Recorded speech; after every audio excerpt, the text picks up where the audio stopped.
എക്കണോമിക്സിലെ maths ഒരിക്കലും tough അല്ല, നമുക്ക് വളരെ ഈസി ആയി തന്നെ ക്രാക്ക് ചെയ്യാൻ പറ്റുന്ന ഒന്നാണ്. Hi hello, welcome you all to Entri app. I am Kavya.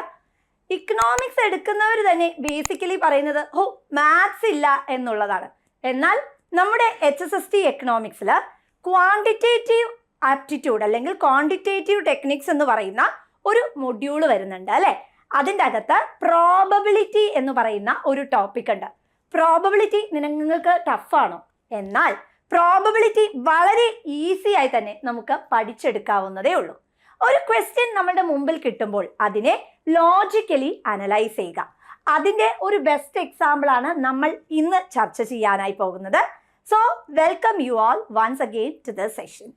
So question ഇങ്ങനെയാണ്: a box contains 3 red and 7 white balls. Okay, അപ്പം നമുക്കൊരു ബോക്സ് വരയ്ക്കാം. ഓക്കെ, അപ്പോൾ ഒരു ബോക്സ് നമ്മൾ വരച്ചു. ഇതിൻ്റെ അകത്ത് എന്തുണ്ട്? നമുക്ക് 3 റെഡും 7 വൈറ്റ് ബോളും ഉണ്ട്. 1 2 3 4 5 6 7. ഓക്കെ, അപ്പം നമുക്ക് എത്ര എണ്ണം ഉണ്ട്? 7 വെള്ള ബോളുകളുണ്ട്. അതിനോടൊപ്പം തന്നെ നമുക്ക് എത്ര റെഡ് ഉണ്ട്? 3 റെഡ് ബോൾ ഉണ്ട്. അപ്പൊ 1 2 3 വന്നു അല്ലെ. അപ്പൊ എത്ര എണ്ണം ഉണ്ട്? 3 റെഡ് ബോൾ വന്നിട്ടുണ്ട്. അതിനോടൊപ്പം 7, അതായത് 1 2 3 4 5 6 7 7 എന്തുണ്ട്? വെള്ള ബോളും ഇവിടെ അവൈലബിൾ ആണ്. സോ ടോട്ടലി നമുക്ക് എത്ര ബോൾ ഉണ്ട്? 1 2 3 4 5 6 7 8 9 10. ടോട്ടൽ എത്ര ബോൾ ഉണ്ട്? നമുക്ക് 10 ബോൾസ് ഉണ്ട് അല്ലെ. ഓക്കെ, അപ്പൊ നമുക്ക് ഇനി എങ്ങനെ ഇത് സോൾവ് ചെയ്യാൻ നോക്കാം. 3 red 7 white ball. 1 ball is drawn at random and in its place a ball of the other color is put. Okay, അപ്പം ഞാൻ ആദ്യം എന്ത് ചെയ്യണം?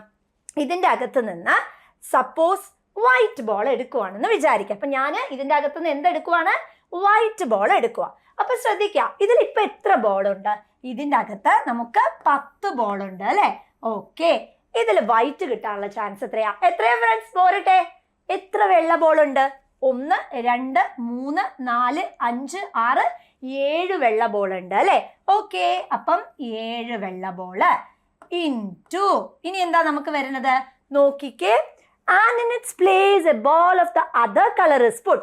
ഓക്കെ, അപ്പൊ ഞാൻ ഇതിന്റെ അകത്തുനിന്ന് വെള്ള ബോൾ എടുത്തു. ഓക്കെ, ശരി. അപ്പൊ ഇനി ഞാൻ ചെയ്യുന്നത്, വെള്ള ബോൾ എടുത്ത് മാറ്റിയാൽ പകരം ഞാൻ എന്ത് തിരിച്ചിടണം? Ball of the other colour അല്ലേ. വെള്ളയാണ് എടുത്തതെങ്കിൽ ചുവപ്പിടണം. അപ്പൊ ഞാൻ ഇതിന്റെ അകത്ത് ചുവപ്പ് ബോൾ ഇട്ടു. ഓക്കെ, ശരി. ഇനി നമ്മളോട് ചോദിച്ചത് എന്താണ്? Now one ball is drawn at random from the box. Find the probability that is red. എപ്പോഴും ഈ ഇൻടു കഴിഞ്ഞിട്ട് നമ്മൾ എഴുതേണ്ടത് എന്താ? നമുക്ക് ചൂസ് ചെയ്യേണ്ട ആളാ. ആരെയാണ് നമുക്ക് ചൂസ് ചെയ്യേണ്ടത്? റെഡിനെയാണ് അല്ലേ. അപ്പൊ നോക്കിക്കേ, ഇപ്പൊ എത്ര റെഡ് ഉണ്ട്? 1 2 3 4. ഇപ്പൊ നമുക്ക് 4 റെഡ് ഉണ്ട് അല്ലേ. അപ്പം 4 അപ്പോഴും 10 തന്നെയാണ് വരുന്നത് അല്ലേ. Done, all set. ഇത്ര ക്ലിയർ അല്ലേ? എല്ലാവർക്കും ക്ലിയർ അല്ലേ? ഡൗട്ട് ഒന്നും ഇല്ലല്ലോ? ഇല്ലെന്ന് തന്നെ പ്രതീക്ഷിക്കുന്നു. ഓക്കെ, ഇനി ഇതൊരു കണ്ടീഷൻ മാത്രമാണ് അല്ലേ. ഞാനിതിന്റെ ഫോർമുലയിലേക്കൊന്നും പോണില്ല, ലോജിക്കലി ചിന്തിക്കാനുള്ള ഒരു പാറ്റേൺ ആണ് പറഞ്ഞു തരുന്നത്. ഓക്കെ, ഇനി ഞാൻ അടുത്തൊരു കണ്ടീഷനിലേക്ക് പോവാണ്. അപ്പൊ അടുത്ത കണ്ടീഷനിലേക്ക് പോകുമ്പോൾ നമുക്ക് ആദ്യം തുടക്കത്തിൽ എങ്ങനെയായിരുന്നു? 1 2 3 4 5 6 7 വെള്ള ബോൾ ഉണ്ടായിരുന്നു. പിന്നെ നമുക്ക് എങ്ങനെയായി? പിന്നെ നമുക്ക് 3 റെഡ് ബോളും ആയിരുന്നു ഉണ്ടായിരുന്നത്. അഗ്രീഡ്. ഓക്കെ, അപ്പൊ നമുക്കിനി രണ്ടാമത്തെ കണ്ടീഷൻ എങ്ങനെയാന്ന് നോക്കാം. ഇവിടെ ഞാൻ ആദ്യം വെള്ളയല്ലേ എടുത്തത്. ഇനി ഞാൻ എന്ത് ചെയ്യാന്ന് വെച്ചിട്ടുണ്ടെങ്കിൽ, ഞാൻ ഇതിൻ്റെ അകത്തുനിന്ന് ചോപ്പ് ബോൾ തന്നെയാണ് ആദ്യം എടുക്കുന്നത്. ഓക്കെ, അപ്പം മൊത്തം എത്ര എണ്ണം? 10 എണ്ണം. ഇതിൻ്റെ അകത്തുനിന്ന് ഞാൻ ചോപ്പ് എടുക്കുവാണ്. എത്ര ചോപ്പ് ഉണ്ട്? യെസ്, 3 ചോപ്പ് ഉണ്ട് അല്ലെ. അപ്പൊ 3/10 ഇൻടു, അപ്പൊ ഇവിടെ എന്താ എടുത്തത്? ഞാന് ചോപ്പല്ലേ എടുത്തത്? ചോപ്പാണ് എടുത്തത് അല്ലെ. അപ്പൊ ദാ ഇവിടെ ചോപ്പ് പോയി. ഇനി ചോപ്പിന് പകരം ഞാൻ എന്താ എടുത്തിടേണ്ടത്? ചോപ്പിന് പകരം ഞാൻ വെള്ളയാണ് എടുത്തിടുന്നത് അല്ലെ. വെള്ള. ഓക്കെ, സോ 3 ചോപ്പായിരുന്നു ആദ്യം ഉണ്ടായിരുന്നത്. 1 2 3 4 5 6 7 8. അപ്പൊ ഇപ്പൊ എത്ര എണ്ണം വന്നു? ഒരെണ്ണം ഞാൻ വായിച്ചു അല്ലെ. ഓക്കെ, അപ്പൊ മൊത്തം ഇവിടെ 1 2 3 4 5 6 7 8 8 വെള്ള വന്നു. ഓക്കെ, ഇനി രണ്ടാമത്തെ കണ്ടീഷൻ എന്താ? ഞാൻ പറഞ്ഞു ഇൻടുവിന് ശേഷം എപ്പോഴും എഴുതേണ്ടത് നമുക്ക് ആവശ്യമായിട്ടുള്ളത് എന്താ? ഇവിടെ നമുക്ക് ആവശ്യമായിട്ടുള്ളത് എന്താ? റെഡ് അല്ലേ ആവശ്യമായിട്ടുള്ളത്? ആണ്. ഇപ്പൊ ഈ ബോക്സിൽ എത്ര റെഡ് ഉണ്ട്? ഇപ്പൊ ഈ ബോക്സിൽ 2 റെഡ് ഉണ്ട് അല്ലേ? So which means 2/10. ഇനി നമുക്കിതൊന്ന് ജസ്റ്റ് ഒന്ന് സോൾവ് ചെയ്യാം. സോ വിച്ച് മീൻസ് 7 into 4 വരുമ്പോൾ 28 divided by 10 into 10 നമുക്ക് 100 കിട്ടി. പ്ലസ് ഇവിടെ 3 into 2 വരുമ്പോൾ നമുക്ക് 6 കിട്ടി. Divided by 10 into 10 is 100.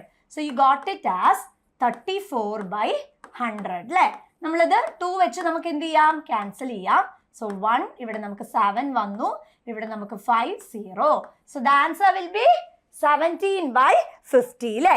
So നമ്മൾ വളരെയധികം ഈസി ആയിട്ടുള്ള ഒരു ക്വസ്റ്റ്യൻ ഒന്നും അല്ല. ഇതെന്താ അറിയോ? ഇതിന് നമ്മൾ വിത്ത് റീപ്ലേസ്മെന്റ്, വിത്തൗട്ട് റീപ്ലേസ്മെന്റ് എന്നൊക്കെ പറയുന്ന പ്രോബബിലിറ്റിയുടെ ഹയർ ആയിട്ടുള്ള ഒരു കോൺസെപ്റ്റ് ആണ് പഠിച്ചിട്ടുള്ളത്. പക്ഷെ എത്ര സിമ്പിൾ ആയിട്ട് ലോജിക്ക് നമ്മൾ അപ്ലൈ ചെയ്തുകൊണ്ട് ഒരെണ്ണം എടുക്കുന്നു, മറ്റൊരെണ്ണം ഇടുന്നു, ഇതല്ലേ നമ്മൾ ചെയ്തിട്ടുള്ളൂ. അപ്പൊ എത്ര എണ്ണം ഉണ്ടാവും എന്നുള്ള കണ്ടീഷനല്ലേ നോക്കിയിട്ടുള്ളൂ. And chances two. ഇത്രയേ ഉള്ളൂ പ്രോബബിലിറ്റി. അപ്പൊ ഇനി പറയോ എക്കണോമിക്സിലെ മാത്സ് ടഫാണെന്ന്?